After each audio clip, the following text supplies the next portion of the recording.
Olá, bom dia, tudo certo? Professor Guilherme Daniel aqui, professor de História, Filosofia e História da Arte em Cascavel, no Paraná.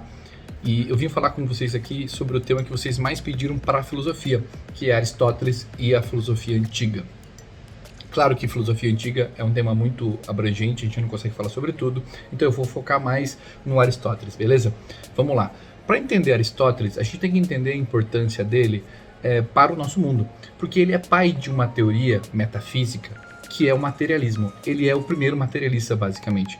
E o que isso quer dizer? Isso quer dizer que o Aristóteles, porque ele tem uma relação muito próxima com o Platão, ele olha para o Platão e concorda com muita coisa, né? Melhora, talvez não melhore, mas altera muita coisa que o Platão fala e discorda de muita coisa que o Platão fala. O principal ponto que Aristóteles vai discordar de Platão é da sua teoria dos dois mundos, do seu dualismo, né? O chamado de dualismo platônico. O que isso quer dizer? Isso quer dizer que o Platão forma uma teoria que divide o mundo em dois. O mundo sensível e o inteligível. Então, o mundo sensível seria esse que nós experienciamos, e o mundo inteligível, ou o que nós entendemos como mundo das ideias, é um mundo perfeito. Platão diz que as coisas estão lá, no mundo das ideias. As coisas, a verdade do mundo está no mundo das ideias. E que o mundo sensível é apenas uma reminiscência, é como se fosse uma cópia imperfeita desse mundo das ideias. Platão olha para isso e discorda. Ele diz que não.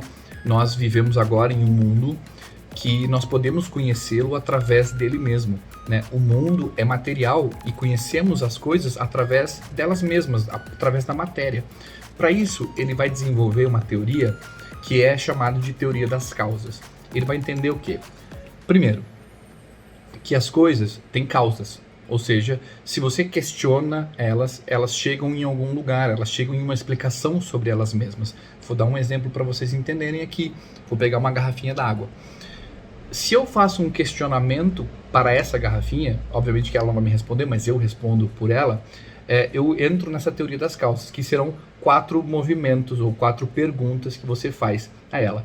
Primeiro qual é a forma disso aqui? A teoria formal. A forma é um cilindro, ok? Beleza. Entendendo que isso aqui é um cilindro, a gente passa para a próxima pergunta. Qual é o material disso aqui? Isso aqui, o material é plástico. Beleza, beleza. Entendemos que isso aqui, então, é um cilindro de plástico. Entendendo isso, a gente começa a entender como que isso foi feito. Qual que é a forma, o que eles chamam de causa eficiente.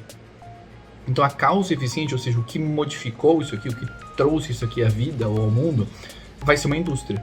Uma indústria que vai trabalhar com plástico e vai transformar ele nesse formato aqui. Eventualmente, a gente faz uma última pergunta, que é para que serve? Qual que é o motivo disso aqui existir?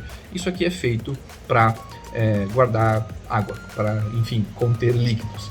O que vai acontecer? O Aristóteles está falando que se você fizer pergunta para as coisas, eventualmente você chega na resposta. Eventualmente, ele vai elevar esse pensamento ao ponto de que, se você for fazer pergunta para tudo, por exemplo, do vento, por que o vento existe, de onde ele veio, você vai chegar eventualmente na ideia de primeiro motor, que é uma ideia que eventualmente será modificada e pensada pela filosofia medieval e tratada como Deus, né? Para Aristóteles é apenas a ideia de primeiro motor.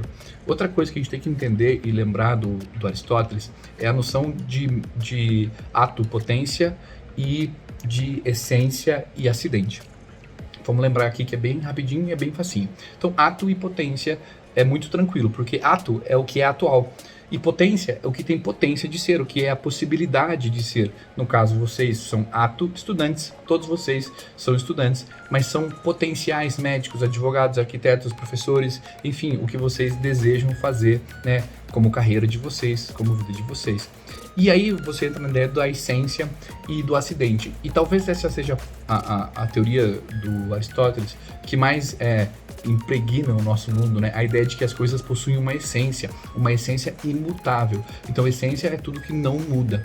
Enquanto o acidente é algo que pode mudar sem mudar a essência. Vou dar um exemplo. Um carro, por exemplo, tem como sua essência, talvez, a ideia de possuir 4 rodas e se locomover. Um carro que não possui 4 rodas e não se locomove não é um carro. Pode ser, talvez, uma moto, né? Se tiver 2 rodas, se locomove é uma moto, não é um carro.